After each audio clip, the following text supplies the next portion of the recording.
ही फडतऱ्यांची शेतीला जो व्यवसाय शेतीला जोड व्यवसाय म्हणून अष्टविनायक डेव्हलपर्सच्या माध्यमातून प्लॉट खरेदी विक्रीला पण सुरुवात केली। अलीकडे बारामतीमध्ये मोठ्या प्रमाणावर प्लॉट खरेदी विक्री होत असते आणि त्याच्यामध्ये आपण लोक सत्तेवर असल्यानंतर आणखीनच त्याच्यामध्ये उलाढाल वाढत असते। आता पुन्हा आपल्याला अनेक शहरातले ग्रामीणचे प्रश्न सोडवायचे, अनेक मूलभूत गरजा त्या ठिकाणी मार्गी लावायच्यात आणि त्याच्यामुळं साहजिकच त्या गोष्टीला देखील अधिक गती आलेलं चित्र पाहायला मिळेल। एकंदरीतच ह्या सगळ्या गोष्टी अनेक जण त्या बाबतीमध्ये पार पाडत असताना काहींना कामाचा देखील एक व्यासंग असतो आणि त्यातूनच आमच्या सिद्धेश्वर निंबोडी ग्रामपंचायतीचे सरपंच म्हणून पाठीमागे आमच्या किशोर फडतरेंनी त्या ठिकाणी काम केलेलं आहे। त्यांनी मिळालेल्या ग्रामस्थांचं प्रेम आणि प्रेमाची प्रचिती म्हणून लागलीच त्यांना त्यांच्या पत्नीला देखील सलग 5 वर्ष ग्रामस्थांनी सरपंच म्हणून सेवा करण्याची संधी दिली आणि या सगळ्या सामाजिक कामातून त्यांची वाढलेली लोकप्रियता, त्यांची निष्ठा, यातून बारामती तालुका दूध संघाच्या संचालकपदी काम करण्याची संधी आपण त्यांना दिलेली आहे। अष्टविनायक डेव्हलपरच्या माध्यमातून वाढलेला जनसंपर्क आणि यातूनच सोने चांदी व्यवसायात उतरण्याचा घेतलेला निर्णय।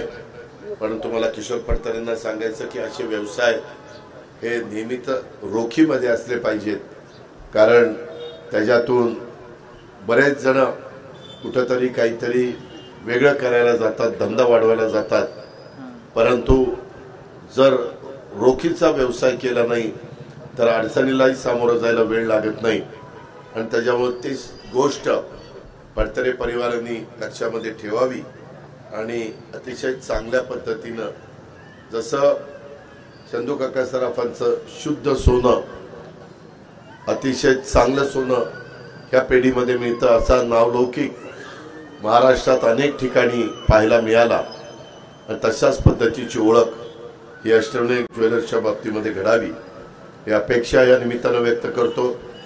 मी आज सकाळपासून फिरतोय, मला बऱ्याचशा गोष्टी मध्ये 2 महिन्याच्या काळामध्ये आचारसंहिता आणि इलेक्शनचा प्रचार बाकीच्या महाराष्ट्रात फिरायचं होतं, त्याच्यामुळं बघता आलं नाही, परंतु आज अजून खातेवाटप काल झालेलं आहे, रात्री झालेलं आहे, अजून आम्हाला उद्या परवा जाऊन खात्याचा कारभार स्वीकारायचा आहे। पुढं 3 मार्चला आपला अर्थसंकल्प आहे, तो आता मला आणि देवेंद्रजींना विश्वासात घेऊन तो सादर करायचा आहे। ह्या सगळ्या गोष्टी आहेत, परंतु आज इतक्या लोकांनी वेगवेगळ्या प्रकारची निवेदन दिली, थोडंसं दम धरा, जरा डिपार्टमेंट वेगवेगळ्या खात्याच्या लोकांना, कारण कालच अधिवेशन संपलंय आणि आज प्रत्येक जण आपापल्या भागामध्ये गेलंय। उद्या सोमवार मंगळवारी चार्ज घेतल्यानंतर त्याच्यात थोडंसं रांकेला लागल्यानंतर बदल्या आणि ही बाकीची कामं तर ही आपल्याला करावीच लागतील, ते आपलं कर्तव्यच आहे, पण फार लगेच त्याच्यामध्ये आग्रह सुरुवातीलाच धरू नका।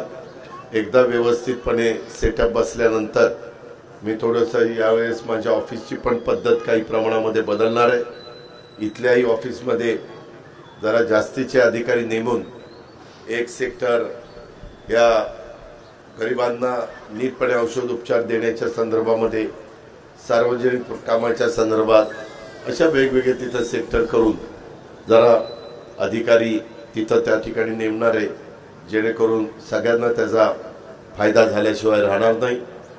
अधिक मला जे काही बाकीचं बोलायचं ते मी संध्याकाळच्या सभेमध्ये बोलीन, परंतु पुन्हा एकदा व्यक्तिशः माझ्या वतीनं आपल्या तमाम बारामतीकरांच्या वतीनं अष्टविनायक ज्वेलर्स या नवीन व्यवसायामध्ये आमच्या किशोर फडतरे, त्यांचे चिरंजीव हर्षद फडतरे आणि बाकीच्या सगळ्यांनी हे जे काही धाडस दाखवले त्याच्यामध्ये त्यांना चांगल्या प्रकारे यश मिळावं अशा प्रकारची अपेक्षा व्यक्त करतो। तशा आपल्या सर्वांच्या वतीनं त्यांना मनपूर्वक शुभेच्छा देतो आणि पुढच्या कार्यक्रमाला जाण्याची परवानगी घेऊन मी आपल्या सगळ्यांची रजा घेतो। जय हिंद, जय महाराष्ट्र।